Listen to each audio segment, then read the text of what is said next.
Mesdames, Messieurs, bienvenue. Alors aujourd'hui, j'ai un grand plaisir de recevoir des personnes qui vont nous parler de quelque chose de très très important.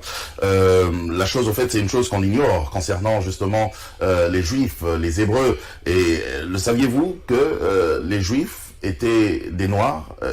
Est-ce que vous le saviez? Enfin, on va essayer d'en parler aujourd'hui avec nos invités qui ont accepté notre invitation. Il s'agit bien sûr du docteur Aké Dieudonné. Bienvenue. Merci, bonjour. Bonjour, et nous avons aussi le docteur King Fortuné, avec qui on a parlé d'ailleurs depuis très très longtemps. On préparait cette émission. Bienvenue. Merci. Voilà, alors je m'en vais directement, je pose la première question parce que c'est vraiment cette question-là qui va nous aider justement à avancer. Hein. Vous allez essayer de répondre tout le temps à deux. Je commence par docteur Aké.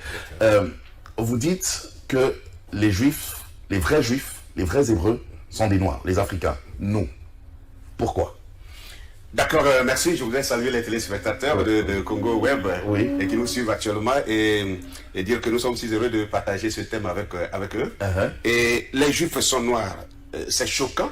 C'est choquant. C'est choquant, mais c'est une réalité parce que quand on parle de Juifs ou Hébreux, cela fait attrait aux Saintes Écritures, à la Bible. Parce que la Bible, nous savons bien que Dieu a donné sa parole à un peuple donné. La Bible dit que Dieu a regardé parmi tous les peuples, il a choisi, n'est-ce pas, une nation. Une nation. Voilà, qui devait, n'est-ce pas, être appelée la nation élue, le peuple élu. Et c'est à ce peuple élu que Dieu a confié sa parole. Et ce peuple-là s'appelle le peuple d'Israël. Et maintenant, nous disons aujourd'hui qu'Israël est un peuple noir. Et ça choque parce qu'il y a un peuple qui existe aujourd'hui. En Israël. Sur le territoire appelé Israël. Israël et qui n'est pas noir. Et qui n'est pas noir. Voilà. Et donc ça peut paraître scandaleux, mais nous voulons partir sur la base des Saintes Écritures parce que si Dieu a parlé de son peuple dans les Écritures, il a dû identifier ce peuple-là.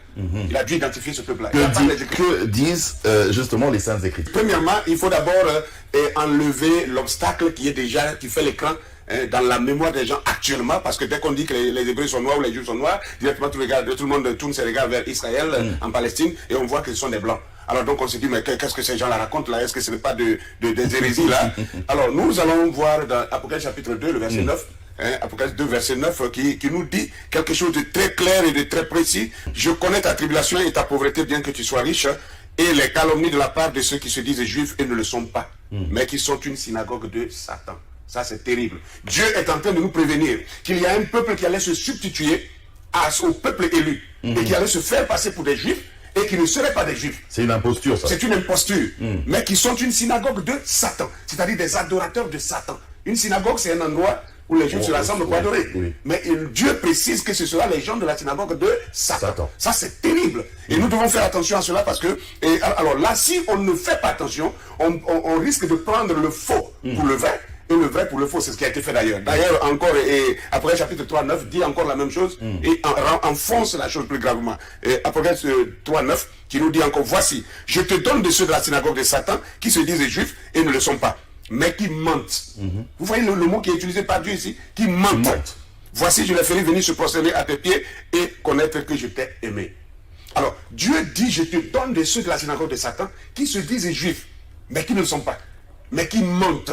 Quand Dieu dit que quelqu'un ment, il faut bien peser ce mot-là. C'est grave. C'est très grave. Dans la Bible, Jésus a dit que celui qui est le père du mensonge, c'est Satan. C'est Satan. Donc ce peuple-là, Dieu l'a identifié comme étant le peuple de Satan. Voilà pourquoi ceux qui sont en Israël, d'abord à commencer par la langue qu'ils parlent, ce n'est pas l'hébreu, ils parlent le yiddish. Ça, ceux qui ne le savent pas, c'est de l'ignorance. Et le yiddish, c'est une langue germano-turque, mélangée des mots slaves. Deuxièmement, ces gens qui sont là-bas, ils se définissent comme étant des Ashkénazes, des Khazars et des Sepharas. Donc, quand on prend les gens comme les Ashkénazim ou les Ashkénazes, Ashkénaz, bibliquement, c'est le premier petit-fils de Japheth. Et quand on parle d'Israël ou des Sémites, ce sont les descendants de Sem. Vous comprenez bien? Parmi les trois fils de Noé, d'Abraham découle Isaac, Jacob, les 12 tribus qui forment maintenant la nation d'Israël.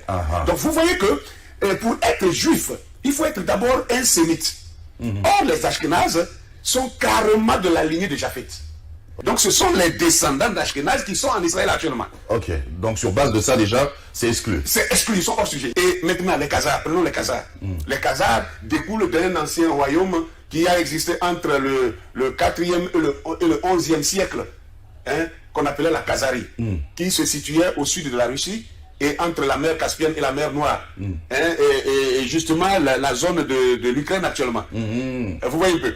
Et ce royaume-là, c'était des Turcs, c'était un peuple turc mélangé de Slaves et de Russes. C'était un peuple usurpateur. C'est-à-dire c'était un peuple qui agressait tous ceux qui passaient. Et donc, ils arrachaient leurs biens, ils les tuaient et ils prenaient leur identité. Okay. Déjà à l'époque, ils étaient déjà comme ça, des imposteurs. Des imposteurs. La Russie et l'Allemagne à l'époque et se sont mis ensemble autour du 7e siècle par là. Ils ont voulu leur faire la guerre pour les détruire. Et on leur a dit, vous choisissez une de ces religions ou alors on vous massacre. Et ils ont choisi le judaïsme. Je pose quand même la même question au docteur King. Allez, essayez de nous éclairer encore plus, de creuser encore plus, parce que le docteur Ake est parti déjà sur base de ce texte d'Apocalypse, et il nous a même parlé des enfants de Noé, il a même évoqué les 12 tribus d'Israël. Mais tout ça ne montre pas que le juif est noir. Oui. Ok, ben, je crois que c'est une situation, une question très, très complexe, et puis il faut avoir plus du temps pour développer, mais je pense que nous sommes ici pour donner quelques briefs. Premièrement, je vais prendre la notion de la numérologie. La numérologie par rapport à une clé prophétique dans Ézéchiel chapitre 4, où Ézéchiel s'est penché 390 jours pour porter le péché de la maison d'Israël et 40 jours pour porter le péché de la maison de Juda. 390 plus 40, ça donne 430. Or, lorsque nous voyons le peuple qui a subi la servitude qui a duré près de 4 siècles, il s'agit bien du peuple africain ou du peuple noir qui ont été déportés à partir de l'Afrique. Le châtiment de 4 siècles est un châtiment réservé qu'à Israël. Donc le peuple qui subit ce châtiment-là, assurément c'est Israël. Quelqu'un va dire c'est juste une coïncidence. Il faut maintenant rattacher ces prophéties-là par rapport à ceux-là qu'on appelle les Juifs. Sinon, il faut commencer par régner la Bible. Pourquoi 400 ans de servitude? 4 siècles. Parce que selon Lévitique 26, le verset 18, quand Israël pécherait, Dieu devait les punir 7 fois.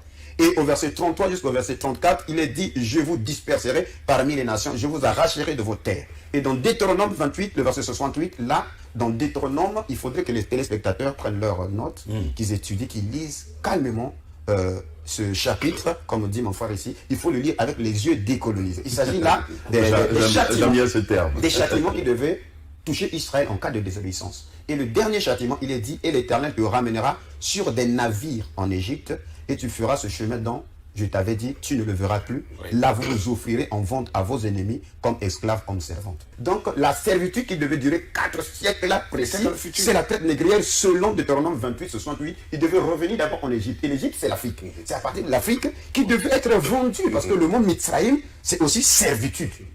Parce qu'il ne s'agit pas de l'Égypte à l'origine. L'Égypte, ce sont les Grecs qui ont amené ça. Mesdames, messieurs, vous pouvez toujours laisser un commentaire, un message à ce numéro de téléphone. Je sais que là, dans vos maisons, ça bouillonne un tout petit peu. C'est vrai que moi-même aussi, quand j'ai appris ça, parce qu'on a eu à faire un briefing, ma tête avait bougé, donc on doit essayer de comprendre. On a parlé d'Héber, docteur Ake. Héber, était-il, lui, l'ancêtre des Hébreux, était-il noir? Merci. Je vais le prouver maintenant. D'abord, je commence par vous dire, pour que vous puissiez bien comprendre, et tous les téléspectateurs puissent comprendre ce que nous sommes en train de dire, il faut que nous passions aussi sur la réalité. Vous voyez l'Égypte antique. L'Égypte antique, c'est prouvé aujourd'hui, ce n'est plus un secret pour quelqu'un que l'Égypte antique était nègre. Alors, sur cette base-là, si nous prenons Exode chapitre 2, versets 5 à 9, que je vais parcourir rapidement, là-bas, c'est la naissance de Moïse.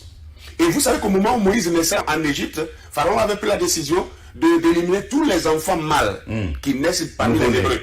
Mais voilà que Moïse et sa mère l'extrait et le cache parce qu'il était trop beau, dit la Bible. Et donc, jusqu'à un certain âge, elle ne pouvait plus le conserver et elle est allée le glisser sur le Nil comme on le laissait dans un panier. Et la Bible dit que la fille de Pharaon a récupéré cet enfant. Et elle a dit, ça c'est un enfant des Hébreux. Je vais le prendre et je vais l'élever. Elle va présenter cet enfant à son père qui est Pharaon. Et elle dit, c'est mon enfant. Et son père accepte ça. Donc, ça veut dire que si Pharaon n'a pas pu reconnaître que cet enfant-là était un enfant hébreu, alors que les pharaons étaient noirs, si les Hébreux étaient blancs, comment un enfant blanc pouvait-il se cacher dans la maison de Pharaon, alors que Pharaon cherchait à tuer tous les petits garçons blancs? Maintenant, ce même Moïse-là, quand il grandit, il voit qu'un Égyptien est en train de frapper un Hébreu, son frère, il prend la défense. Quand il tue l'Égyptien et qu'il fuit dans le désert, il se retrouve chez un monsieur qu'on appelle Jéthro le Madianite. Et il trouve les filles de Jéthro, il prend leur défense au bord du puits, et les filles rentrent chez elles à la maison. Ça se trouve dans Exode chapitre 2, le verset 16 à 22. Et leur père dit, mais les filles, vous êtes vite rentrées tôt aujourd'hui, là, qu'est-ce qui s'est passé? Elles répondent ceci: un Égyptien nous a délivrés de la main des bergers. Et même il nous a puisé de l'eau et a fait boire le troupeau. Un Égyptien. C'est-à-dire, Moïse même... Il n'y avait aucune différence. Vous voyez, non? Ok. Ça veut dire que Moïse et les Égyptiens, il n'y avait pas de différence. Maintenant, tout le peuple d'Israël, quand Jacob meurt en Égypte, et que Joseph décide d'aller enterrer son père à Canaan, n'est-ce pas? Cette histoire se trouve dans Genèse 50. Genèse chapitre 50, versets 7 à 11. Et Joseph fut en l'honneur de son père un deuil de 7 jours. Les habitants de Canaan furent témoins de ce deuil dans l'ère d'Atad, et ils dirent, voilà un grand deuil parmi les Égyptiens.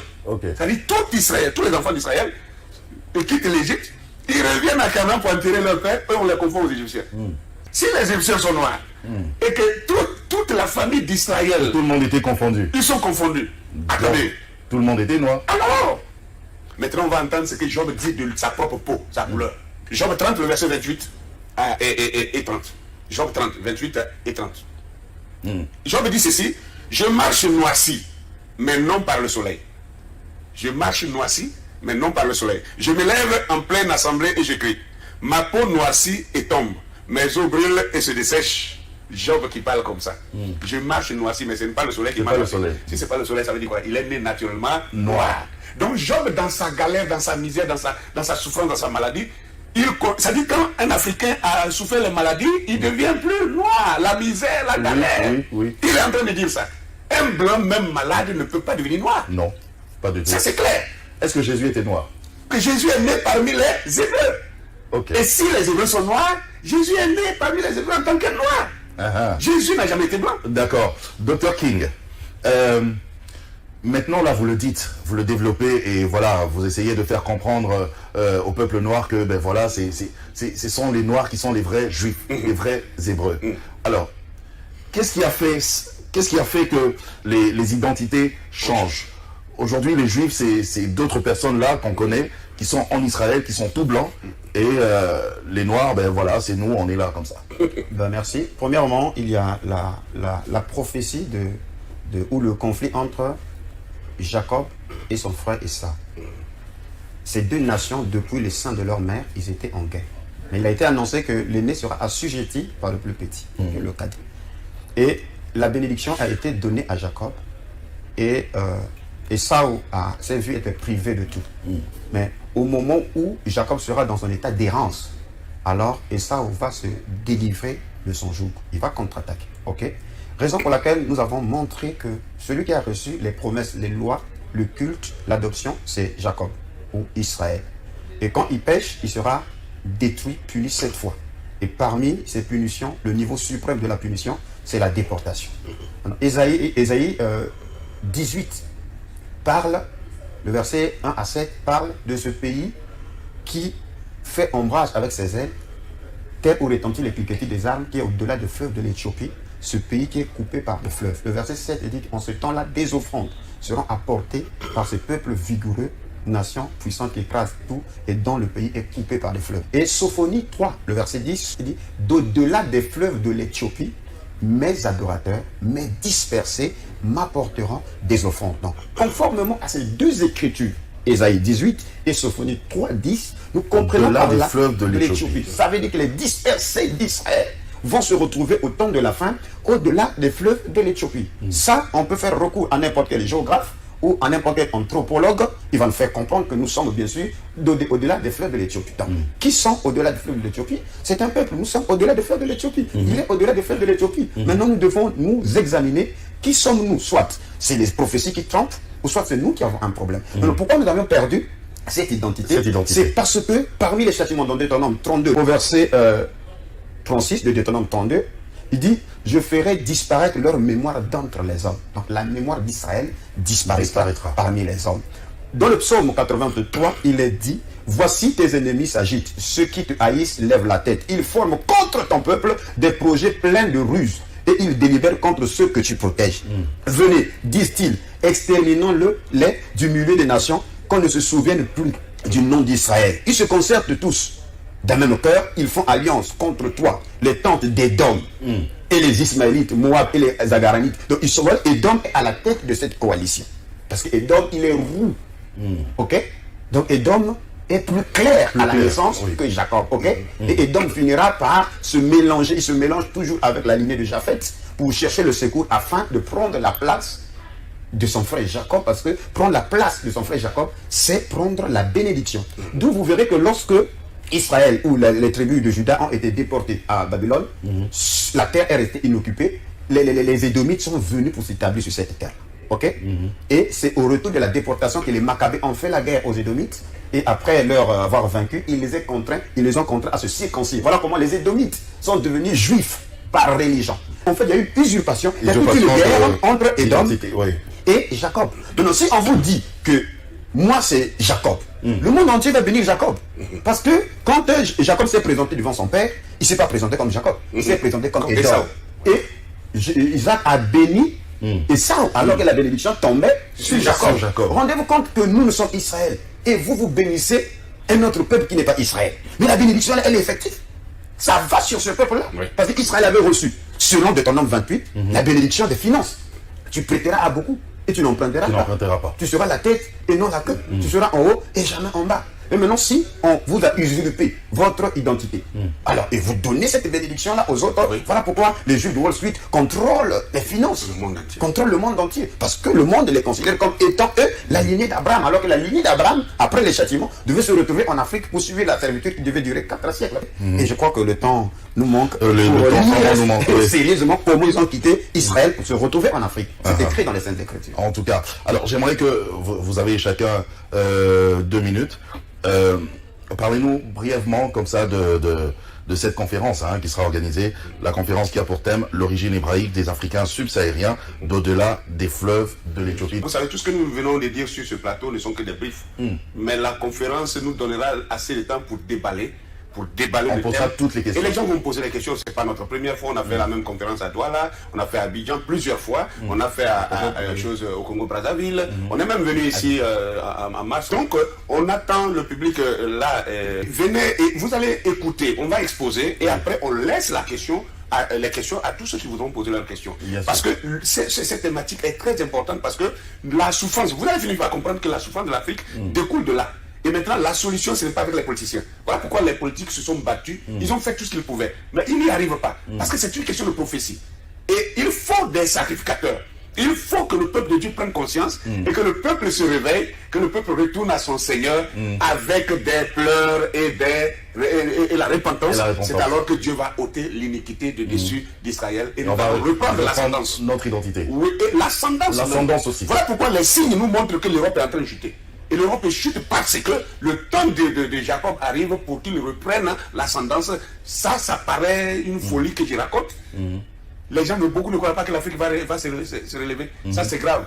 Mais c'est une prophétie. Si Dieu a dit, je vais frapper ces gens, mais je vais les guérir. Il nous a frappés pendant 400 ans. Traite négrière, travaux forcés, apartheid, colonialisme, néocolonialisme actuellement. Mais nous allons nous relever. Ça aussi, c'est une prophétie. C'est aussi, Dr King, si je suis juif, d'accord, ok, par rapport aux explications que vous avez données, d'accord, je l'accepte. Mais je ne parle même pas hébreu, moi. Mes frères non plus. Alors comment vous pouvez dire comme ça que voilà, je suis hébreu? Oui, moi je parle le lingala. Mais déjà les Hébreux dans la Bible, où les Israélites ne parlaient pas tous la même langue. Vous verrez, juste en 1 minute. Ok. Dans Ésaïe 19, le verset 18, lorsque la restauration de l'Afrique commence, il dit en ce temps-là, 5 villes dans le pays de l'Égypte parleront la langue hébraïque. Donc selon Dieu, l'hébreu se retrouvera au cœur de l'Afrique. Ce que vous êtes en train d'ignorer, c'est que l'hébreu s'est éclaté et une grande partie des mots se retrouvent dans le lingala, dans le kikongo, dans le swahili, dans le luba, etc. Disons, au commencement, Dieu créa les cieux et la terre et l'esprit de Dieu se mouvait au-dessus des eaux. Le mot hébreu eau, c'est maïm. Maïm. Et c'est le même mot que vous retrouvez en lingala. Oui, nous aussi on dit maï. Ok. Alors, Israël se retrouve conformément à Ézéchiel 37, au-delà même de la mort, parce que c'est les ossements desséchés. Dans nos églises, on nous a dit que nous étions des ossements desséchés, etc. etc.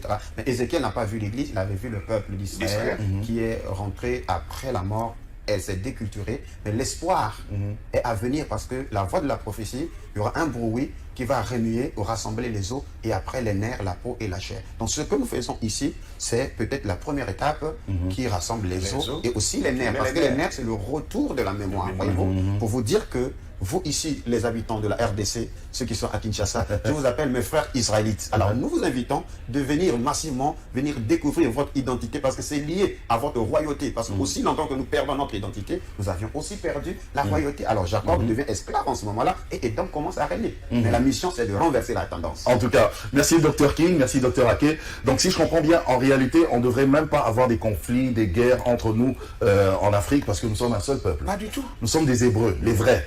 Les vrais juifs, oui. C'est pourquoi c'est important qu'on le comprenne. Ah, c'est ça qui va nous unir. Alors pourquoi on se bat?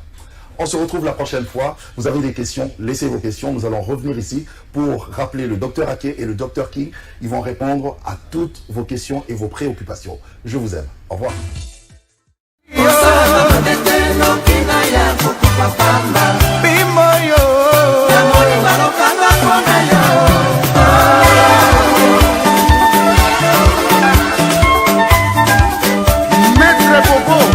Le Vendôme, Maître les Malais, double one. Oh, Maître Tono, Maître Devena Bissel.